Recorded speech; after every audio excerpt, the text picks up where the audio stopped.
وَلَا تُجَادِلُوا أَهْلَ الْكِتَابِ، اور اہل کتاب سے بحث نہ کرو، إِلَّا بِالَّتِي هِيَ أَحْسَنُ، مگر ایسے طریقے سے جو بہترین ہو، إِلَّا الَّذِينَ ظَلَمُوا مِنْهُمْ، البتہ ان میں سے جو زیادتی کریں ان کی بات اور ہے۔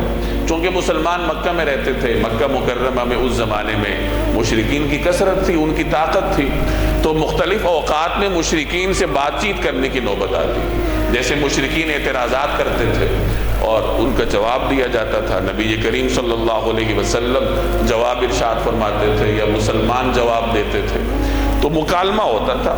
اب مکالمے کا طریقہ کیا ہونا چاہیے؟ تو یہاں قرآن کریم مسلمانوں کو طریقہ سکھا رہا ہے کہ اہل کتاب سے اگر مجادلہ کرنا ہو تو اچھے طریقے سے کرو۔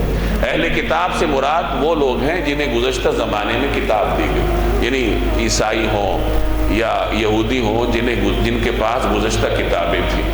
تو بہرحال مسلمانوں کو جب غیر مسلموں سے مکالمہ کرنا ہو تو کس طریقے سے کیا جائے گا؟ اچھے انداز سے کیا جائے۔ غیر مسلم مختلف قسموں کے ہوتے ہیں، ایک تو وہ ہیں جو مشرک ہیں، ان کے ساتھ مسلمانوں کا بنیادی نوعیت کا اختلاف ہے عقیدے میں کہ وہ مشرک ہیں، مسلمان موحد ہیں۔ اسی طرح غیر مسلم وہ بھی ہیں جو اہل کتاب ہیں، ان کے ساتھ اس درجے کا اختلاف نہیں ہے جو مشرکین کے ساتھ تھا، اس لیے کہ کئی ساری چیزیں ایسی تھیں جس میں مسلمان اور یہود کے اندر اشتراک پایا جاتا تھا۔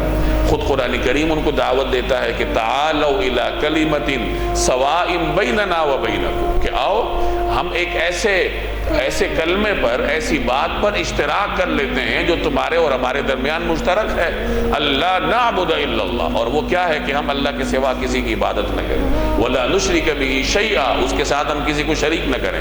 اہل کتاب کی کتابوں کی بنیادی تعلیم تو توحید تھی، یہ تو انہوں نے بعد میں بگاڑی ہوئی تھی۔